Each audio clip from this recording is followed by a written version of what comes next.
Hello and welcome to Imp's WWE Adventures podcast on the Social Suplex Podcast Network. You can help the network out by leaving us a 5-star review, also give a donation directly through Red Circle, and become one of the amazing community by joining the Social Suplex Discord. Link is in the description. Listen to the other top-notch shows here on the Social Suplex Podcast Network, One Nation Radio, Keeping It Strong Style, All Things Elite, Wrestling Out with Chris Things, Trish and Sarah, and Tunnel Talk. And Sam Brown is back with the AEW Match Guide.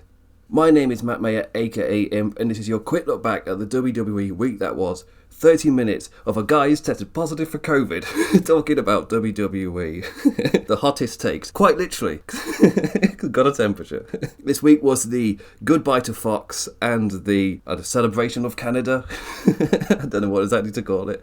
It's a Canadian week. Ironically, it was WWE week on the USA channel, but here on the Imp's Adventures, it's both shows live from Canada, so it's Canada week, in spite of WWE's things. Like, oh, it's WWE week in USA? It's like, nah, it's Canada week in WWE, though. Edmonton, Alberta, and then Calgary. Where's Calgary? Calgary's also Alberta. Okay, I don't know Canada states.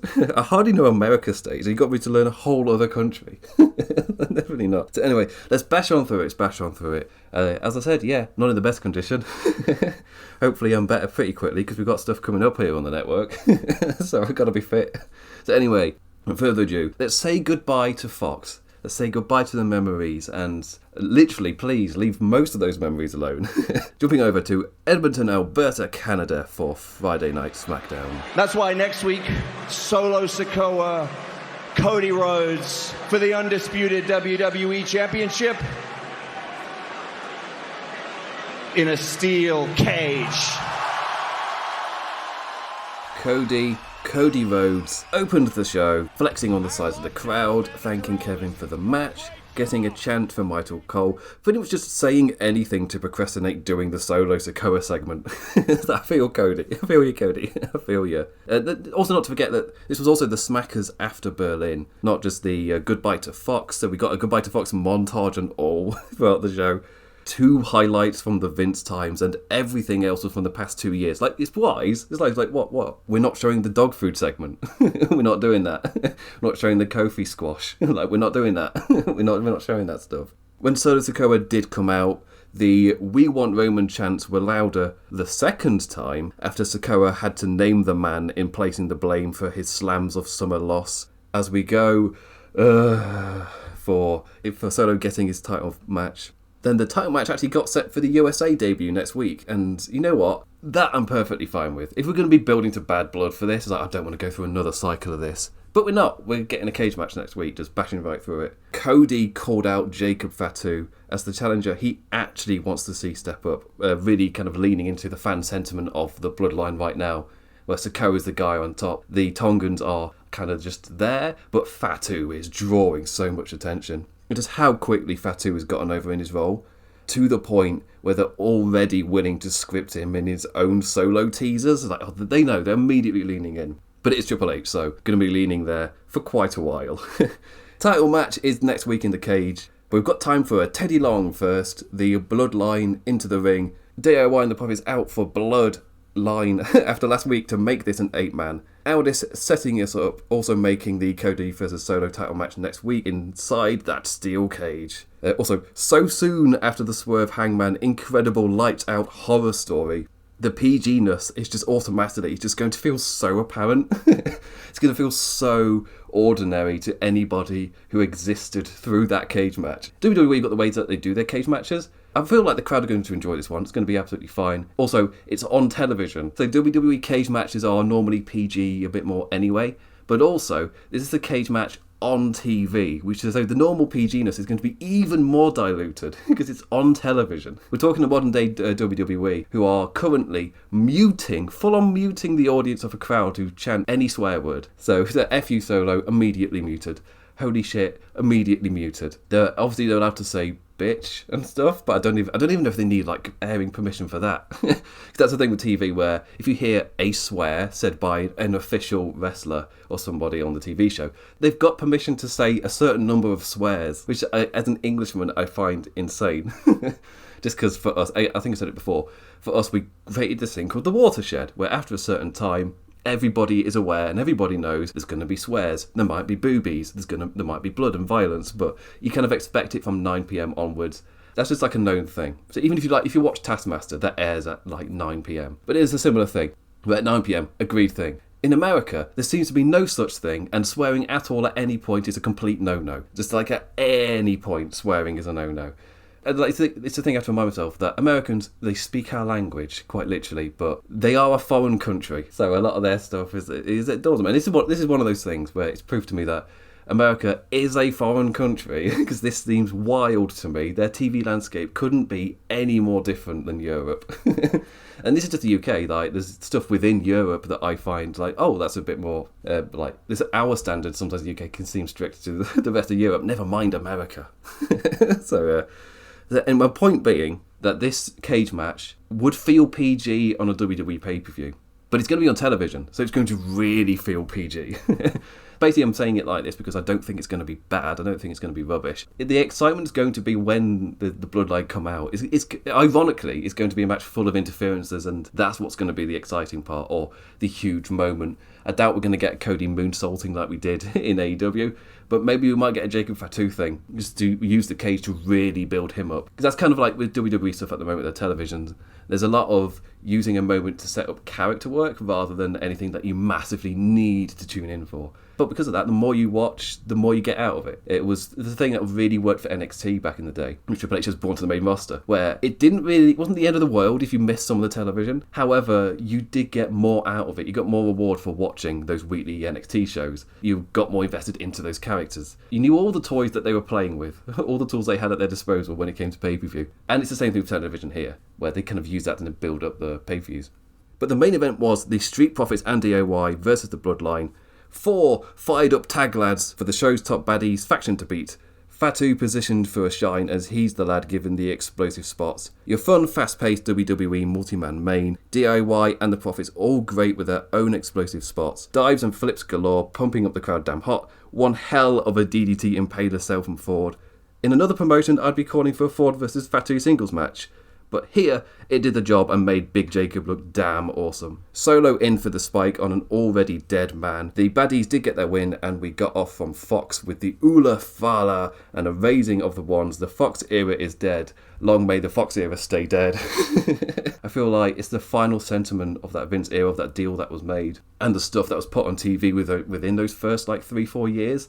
So much of it was dreadfully bad. Because that's what I kind of think of. Like, I am so envious at the moment of people who've kind of just joined WWE like within the past couple of years. If you're a new fan, you didn't live through that.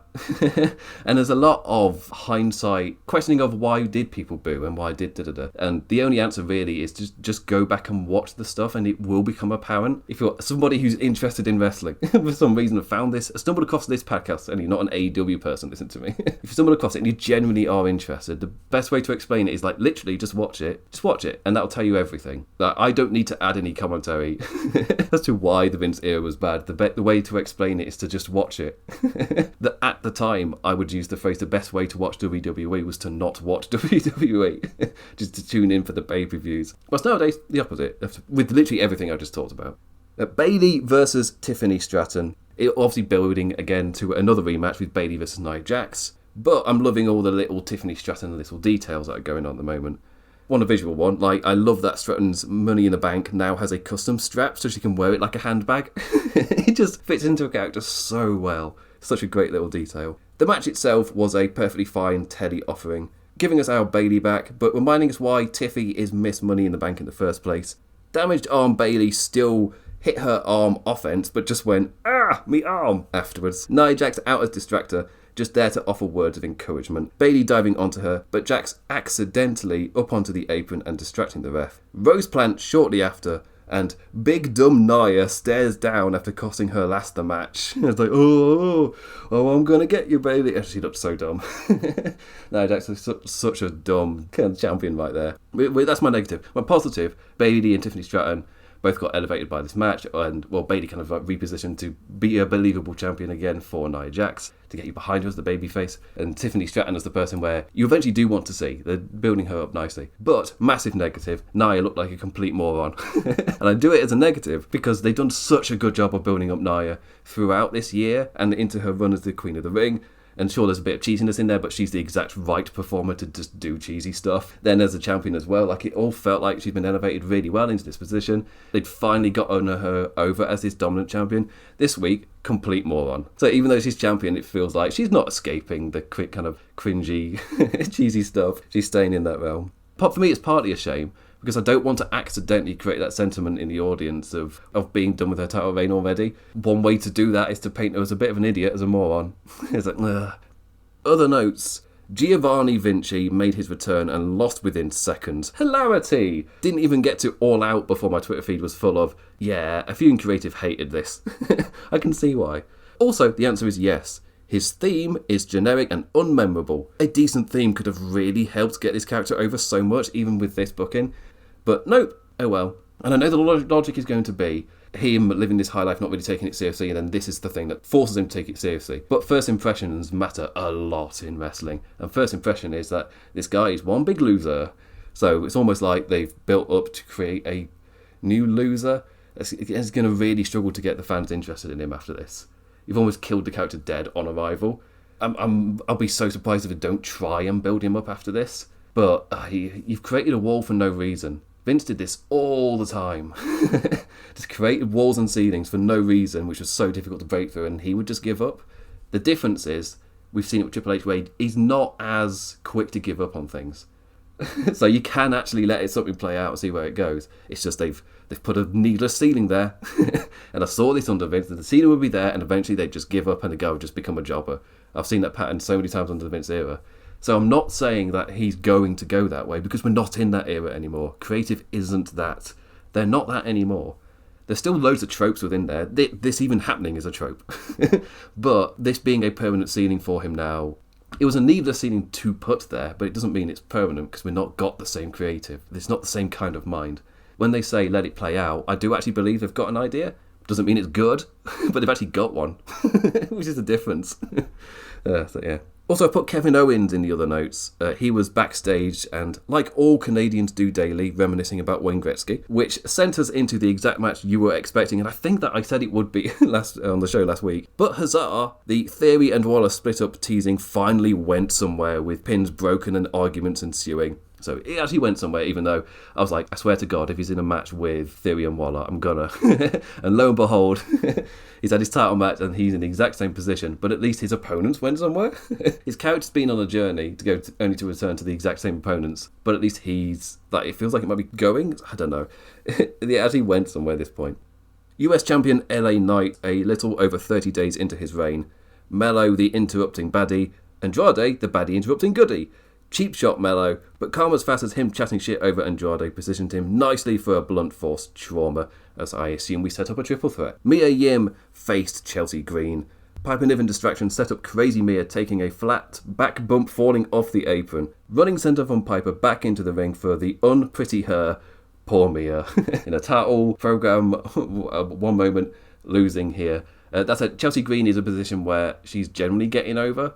I feel like this win with Mia really helps Chelsea Green. Mia Yim is somebody who at the moment is taking full advantage of any TV time. So I'm in two worlds where I feel like as a TV character, done really good work to position Mia as someone for the fans to be invested into.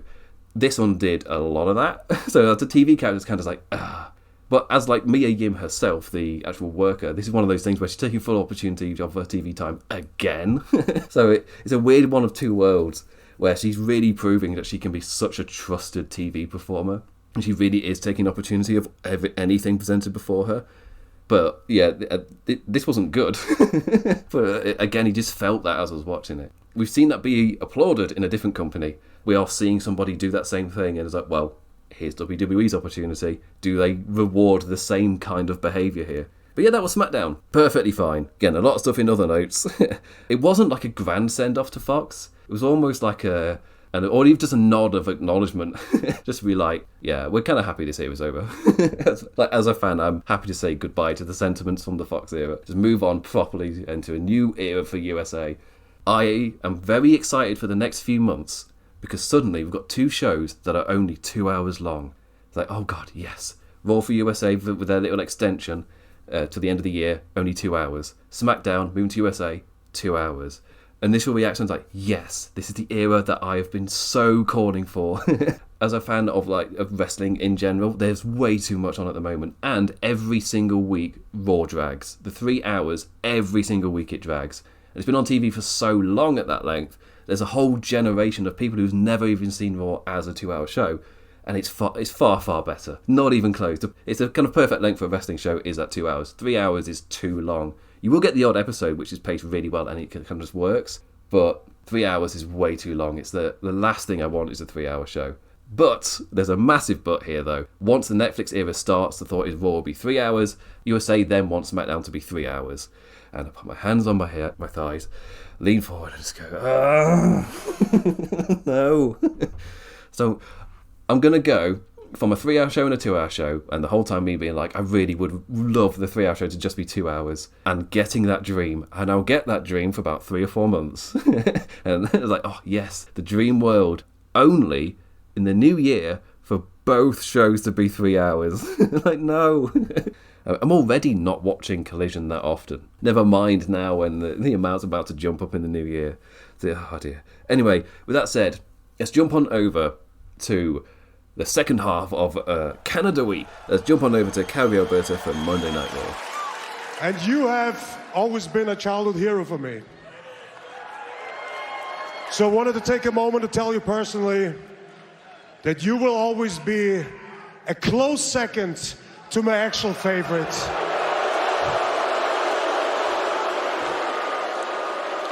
And my all-time favorite is none other than Bill Goldberg. So Brett, join them in the... Gunther and his hero. The opportunity just to share the ring with a living legend and tell him. It's so well done. Feels like it's going to be one of the WWE TV moments of the year just because of it's just so well done. Also, look how special legends feel when they're not relied upon as they were and beating the current roster like they were before this era. I honestly feel so envious of the new fans, of the years of that needless ceiling where the current roster were able to get over, but only to a certain point because they weren't allowed to get more over than the legends. And you got loads of legends nights throughout the course of the year when be a ratings dip. You got 1 or 2 a year. And it's going to be a legends night. And you get something like DX coming out, beating up FDR, and then DX walking away. So the current lads have been made to look like chumps, and they don't ever get the momentum back for that moment. Oh, yeah, it was such a needless... Not only did the current product have that investment problem I was talking about earlier, but also a legend would come back and beat them up to make it look like chumps because the legends were the actual guys who were the most over, not any of the current roster. Constant reminder of how good it was back in the day, just constantly reinforced. But now, everybody's over. Hooray, positivity. It's another thing that puts the current era into a spotlight. No, just remember how bad it was. An applauding reaction for old Bret. Canada showing their love. Him saying, the best there is, the best there was, and the best there ever will be. The crowd chanting it along with him. When out comes the European hero. I cheer, Canada boos. The boos were incredible for the World Heavyweight Champion. They were not liking him taking their man's catchphrase and using it to refer to himself.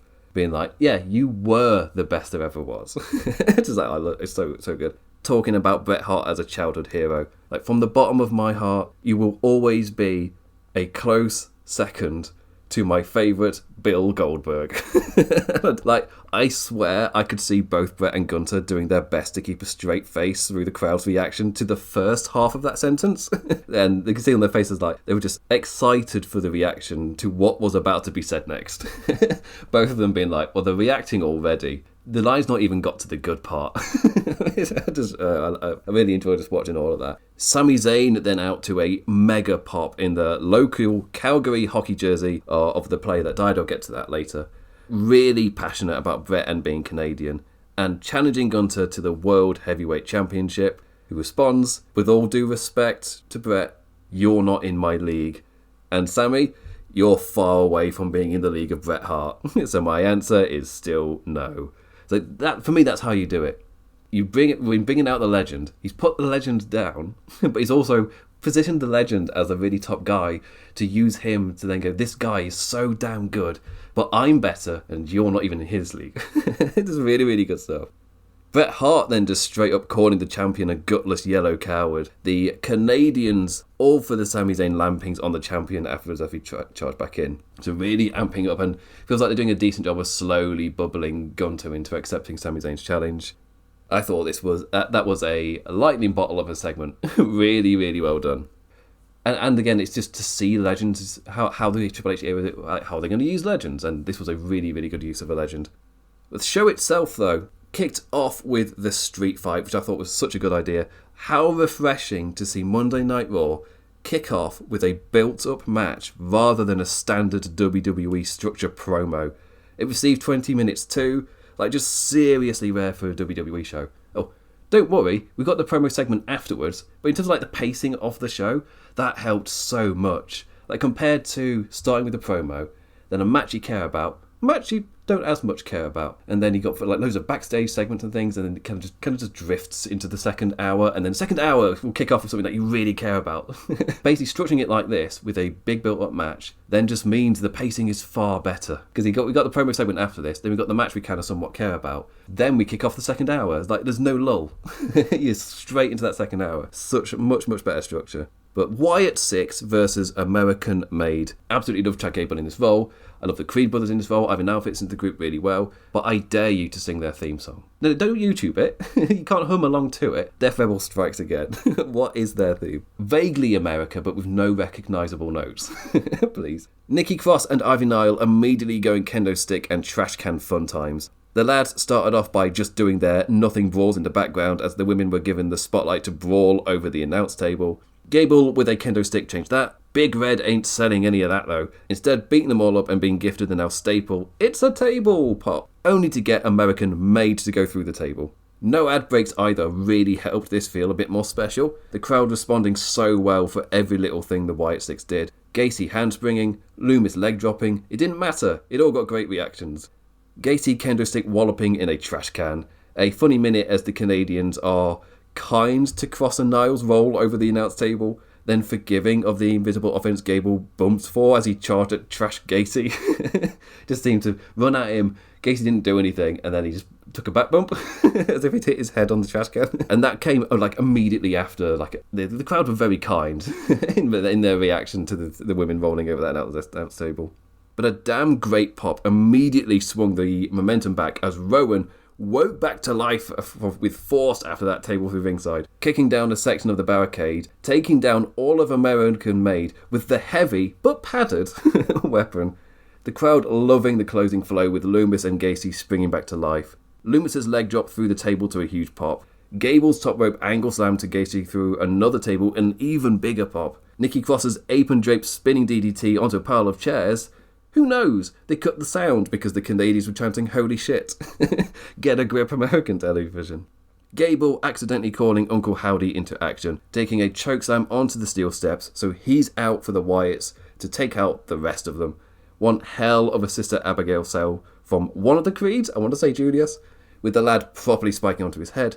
Loomis, the lad who got to frog smash and score the pin on poor Gable, and what a fun match this was. The Wyatts were coming out, and I want to say the match started about 9 minutes into the show, because now they're starting off the shows with the two commentators into the ring.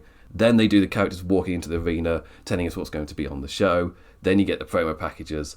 Then it goes into the match. Because, well, of course, like, the promo package was to do with this match, and you got the full-on entrances and everything. It felt like a huge deal. And I talked about before the show telling you whether something's important or not. The show was telling you just how important this match was, and they stuck with it. They really gave it time. So even though they didn't start till nearly 10 minutes into the show, they were still going at like 25-30. So they really gave this time to flow, and the crowd really enjoyed it. The Wyatt Six are so over. They're so over. I then want to talk about Drew McIntyre, just quickly because there's still not really a lot to add to the notes I've said before with Drew McIntyre, but this was a great little humorous heel promo in memory of CM Punk the week after he sent him to the hospital. Love how, with Punk gone, the Scot just became a full-of-life character. He's just full of life and potential. Like, I can do all of these things. I can go after all of these people. I can right all of these wrongs. I could become a champion.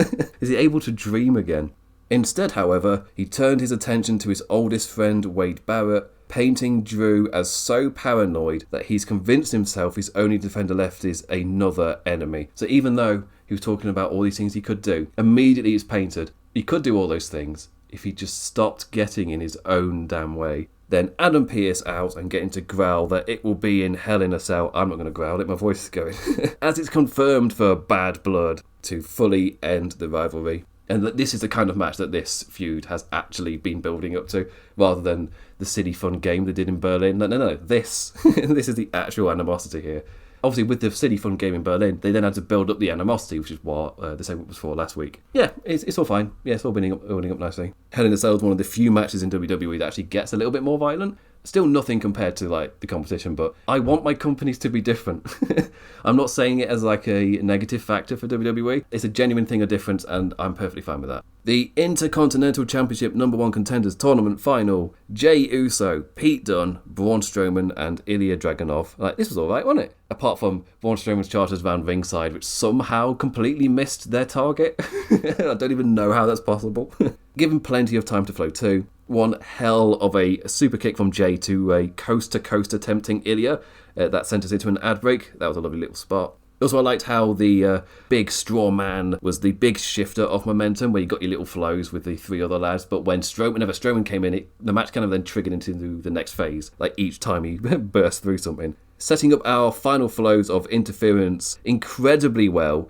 Strowman setting up the announce table, only for Bronson Reed to appear out of nowhere and splash through him and the desk. This was done so well. Just the way that they talked about Strowman throughout the show, and the way that they reminded us about the car spot and why Strowman was in the match. Basically, but they did it in a way like they were telling us why Strowman is holding his ribs like he is. And then it goes into the match, and I just wasn't expecting Jonah. At all. I wasn't expecting any Bronson Reed. So when he came out in the main event, for me that was like a huge surprise. I thought they'd done really well throughout the show to paint a world where he's not here. Paint why Strowman might lose because he's damaged, ... I wasn't expecting the guy to actually turn up. Leaving just Jey, Ilya and Peter, the three each seemingly having their moment, but the bitter end escaped and the H-bomb nailed soon after, only for Dragunov to be dragged out and Jey Uso to splash for the win. Loud yeet chants in time with the music in celebration after. A little too long, as Bron Breakker standing in the ring with his title got cut off right as he walked up to his contender. It's like, he didn't get the big stare down moment that he wanted. But I assume it happened. I saw Bron Breakker walk closer, and then off goes the feed. It's like, oh well. But yeah, a fun main event. Nothing like crazy to write home about. I wasn't expecting my biggest reaction to be for a Braun Strowman moment, but yeah, when Bronson Reed turned up, it was like, oh, generally caught me by surprise. And then I've got a ton of other notes. First off, a lovely moment acknowledging the Goodrow brothers, Johnny, a huge hockey star, and his brother, who were both killed by a drunk driver, and getting Jackie, who's somebody who'd actually interviewed the guy, to cut the segment as well, and just talk outside, showing all of the flowers and things. That was a really well done segment. Also, before I get into the other notes, this was a much better paced show. Probably the best paced in months. Having the promo segment second instead of opening was a big part of that. But the dreaded second hour was also far better. It just flowed so much better. Segment staying on focus and none of that returning from an ad break to an interview promo backstage or like a promo packagey thing.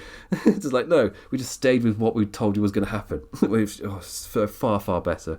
The Women's Tag Team Championships are only in the other notes because we've legit just watched this match in Berlin. Like, don't be putting that Vince booking out on me, Trips. They do work well together, so I'm not going to critique it too hard. Finn Balor came out to deliver his scripted lines. Much needed for the Priest/Balor rivalry, though. A segment just saying all the things they've already told us, just directly, and amped up, setting up the match at Bad Blood. Again, in another company, I'd be massively critiquing this, just because you're telling me stuff you've already told me in a way which is totally unbelievable because the characters just talking all of their motivations, so it's bad writing. But in a WWE world, this is how they tell their stories. And this was a moment which, for WWE, this was the moment that's kind of like, this is just reminding you of all of the stuff. So we're directing in a tunnel with all the information there, then set up the match of Bad Blood.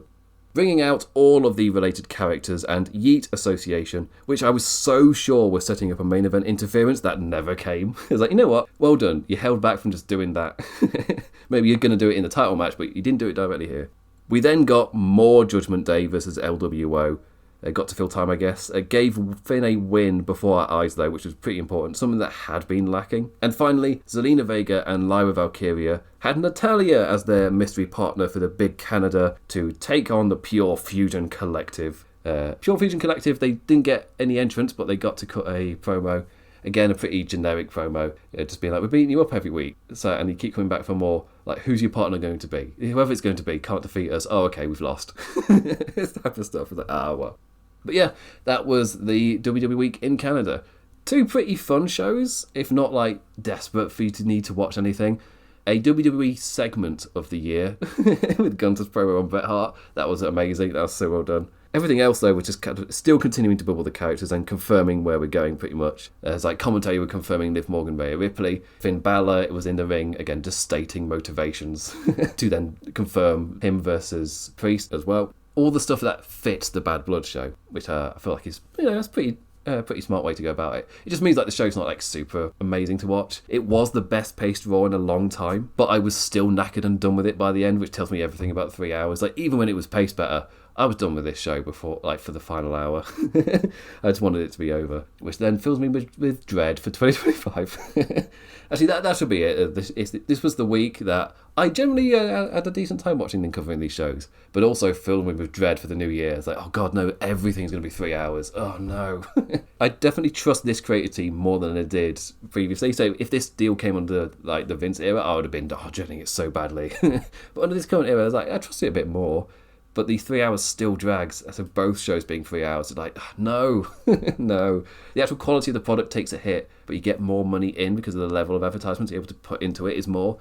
So that's why a network will always push for this. That's for the major difference between WWE and AEW is WWE, they've got the stock market to actually care about. They are a public company, and their number one thing is to actually appease the investors. AEW can do different stuff. They're not in that world, it doesn't really matter. They can do blood and gore and shit because they're not going to piss off any investors. There are no investors to piss off. Piss off the network, sure. But, they've done much worse stuff than this week. Anyway, with that, I say I am going to go and die. I'm really proud that I got through this, given the amount I know. I'm not in good condition. I've been shivering and doing random shakes whilst I've been recording this. So I'm going to go and die for a little bit. I can't be ill in 2 weeks' time. I've got to be better. So anyway, with that, I say thank you for listening, engaging in any form, any manner. Always appreciated. Never take it for granted. I'll be back this time next week. Hopefully better. If I might not be back next week, I might have to take the week off to actually recover. But in that case, I'd see you in 2 weeks to talk about the week of WWE as we get towards Bad Blood. So with that, I bid you adieu. Adios.